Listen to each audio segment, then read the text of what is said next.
Day night egg omelette போகிறதுக்கு வந்து பார்த்திங்கன்னா அடுப்பு ஆன் பண்ணியாச்சு. தோசை தவா வச்சுருக்கேன். கல் வந்து பார்த்திங்கன்னா நல்லெண்ணெய் சேர்த்துக்கிறேங்க. கொஞ்சமாக நல்லெண்ணெய் ஆயில் வந்து பார்த்திங்கன்னா நீங்கள் வந்து நார்மல் ஆயில் கூட சேர்த்துக்குங்க, அது உங்களோட விருப்பம் தாங்க. ஸோ இப்போது வெங்காயம் வந்து பெரிய சைஸில் ஒன்று, பச்சை மிளகாய் ஒன்று தான் கட் பண்ணி எடுத்துருக்கேன்.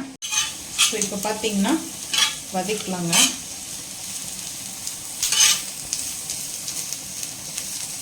ஆனியன் கொஞ்சம் வதக்கிட்டு நான் வந்து ஆம்லேட் செய்வேன். அது வந்து எங்கள் ஃபேமிலியோடைய, என்னுடைய அம்மா வீட்டு ஃபேமிலியோட ஸ்டைலில் செய்கிறேன் நான். ஸோ எங்களுக்கு ரொம்ப பிடிக்கும். ஆயில் கொஞ்சம் சேர்த்துக்கிறேன், நல்லா நின்று கொஞ்சம் சேர்த்துருக்கேன். எங்கள் வீட்டில் அப்படி தான் செய்வோம். ஆனால் எங்கள் ஹஸ்பண்ட் வந்து பார்த்திங்கன்னா இந்த ஆனியன் வதக்காமல் அப்படியே எக்கில் சேர்த்து எக் ஆம்லேட் சாப்பிடுவாங்க. அதுதான் ரொம்ப பிடிக்கும் அவங்களுக்கு. உங்கள் வீட்டில் இந்த மாதிரி சாப்பிட்ற பசங்க இருந்தாங்கன்னா மறக்காமல் வந்து கமெண்ட் பண்ணுங்கள். ஸோ ஒவ்வொருத்தரும் ஒவ்வொரு விதமாக சாப்பிடுவாங்க. ஸோ எனக்கு இங்கே போல் ஆனியன் வதக்கி சாப்பிட்றதா ரொம்ப பிடிக்கும். நல்லா வதக்கலாங்க. வதங்கினதுக்கப்புறம் பார்த்துக்கலாம். இப்போ நம்ம சால்ட் வந்து சேர்த்துக்கலாம்.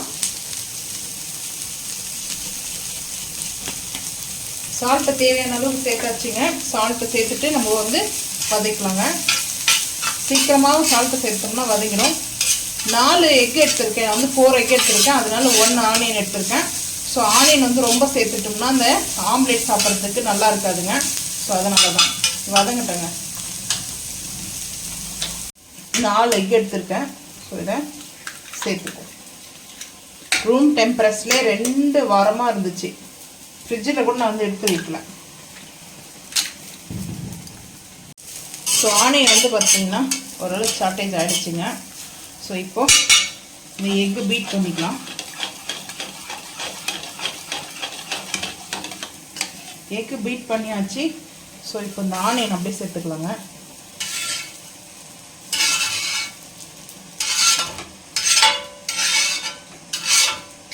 தவால தான் சேர்க்க போகிறோம். நம்ம வந்து ஆனியன் எடுத்துகிட்டு இப்போ ஆயில் அப்ளை பண்ணிட்டு தான் நம்ம சேர்க்கணுங்க. அப்படியே சார் நல்லெண்ணெய் வந்து பார்த்திங்கன்னா அப்ளை பண்ணிக்கலாம்.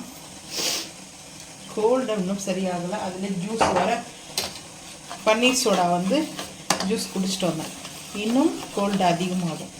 ஸோ இப்போ வந்து பாருங்கள், நம்ம வந்து மிக்ஸ் பண்ணிட்டோங்க. இப்போ மிக்ஸ் பண்ணிவிட்டு இதில் வேணும்னா நீங்கள் டர்மரிக் பவுடர் சேர்த்துக்கலாம், மஞ்சள் வந்து சேர்த்துக்கலாம். நான் வந்து சேர்க்கல, அப்படியே ஒரே ஒரு ஆம்லேட்டாக பெருசாக செய்ய போகிறேன். ஸோ இந்த மாதிரி செம்ம எஃபெக்ட் சவுண்டு. ஸோ இப்போ வந்து பார்த்திங்கன்னா சேர்த்தாச்சு. பெப்பர் நல்ல மலை சாரல் மாதிரி அப்படியே தூவிக்கலாம். இந்த கோல்டுக்கு பெப்பர் கொஞ்சம் தூக்கலாக சாப்பிட்டா சரியாக இருக்கும். ஸோ அதனால தாங்க இப்போ ஹை ஃப்ளேம் பண்ணிவிட்டு சைடெல்லாம் வந்து பார்த்திங்கன்னா இந்த கார்னர் எல்லாம் நல்லெண்ணெய் அப்படியே ஒரு ட்ராப் ஆயில் வந்து சேர்த்துக்கிறேன். நல்லெண்ணெயும் கோல்டு தாங்க, அதையும் பரவாயில்ல, நல்லெண்ணெயில் சாப்பிடணும்னு ஒரு ஆசை. ஸோ அதனால் வந்து சேர்ந்து நல்லெண்ணெய் நல்லாயிருக்கும் ஆம்லேட். எங்கள் அம்மா அப்படி தான் போடுவாங்க. இதில் வந்து மெயினாக மசாலா வந்து பார்த்திங்கன்னா மசாலா சேர்ப்பாங்க. அதாவது வீட்டு குழம்பு மிளகாய் தூள் இருக்கு இல்லையா, அது சேர்ப்பாங்க. நான் வந்து தனி மிளகாய் தூள் தான் வச்சுட்ருக்கேன். ஸோ நான் வந்து மிளகாய் தூள் ஆட் பண்ணல, என் ஹஸ்பண்டுக்கு வந்து அது பிடிக்காது. ஸோ அதனால நான் செய்யலை.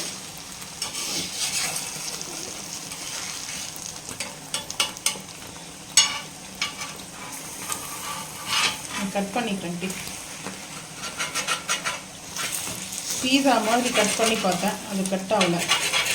நீங்கள் வேணும்னா சின்ன சின்னதாக மினி ஆம்லேட்டு கூட செஞ்சுக்குங்க. நான் வந்து கொஞ்சம் பெரிய சைஸாகவே போடலாம் அப்படின்னு சொல்லிட்டு தான் இது போல் செஞ்சுருக்கேன். நல்ல இந்த ஆம்லேட் வந்து குக் ஆகட்டும். குக் ஆனதுக்கப்புறம் பார்த்துக்கலாம்.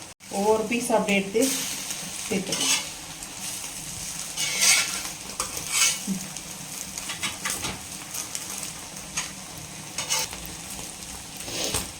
ஸோ இது போல் பீஸா வந்து பார்த்திங்கன்னா பீஸா கூட போட்டுக்குங்க. நான் வந்துட்டு இந்த மாதிரி உங்களுக்கு எந்த ஷேப்பில் வேணுமோ அந்த ஷேப்பில் வந்து ஆம்லேட் போட்டுக்குங்க. ஸோ இந்த வீடியோ பிடிச்சா லைக் பண்ணுங்கள், ஷேர் பண்ணுங்கள், சப்ஸ்கிரைப் பண்ணுங்கள், பெல் ஐக்கான் வந்து கிளிக் பண்ணுங்கள், மறக்காம சேனல் வந்து ஃபாலோ பண்ணுங்கள். அப்போ தான் நம்ம போகிற வீடியோ உங்களுக்கு நோட்டிஃபிகேஷன் வரும். தேங்க்யூ.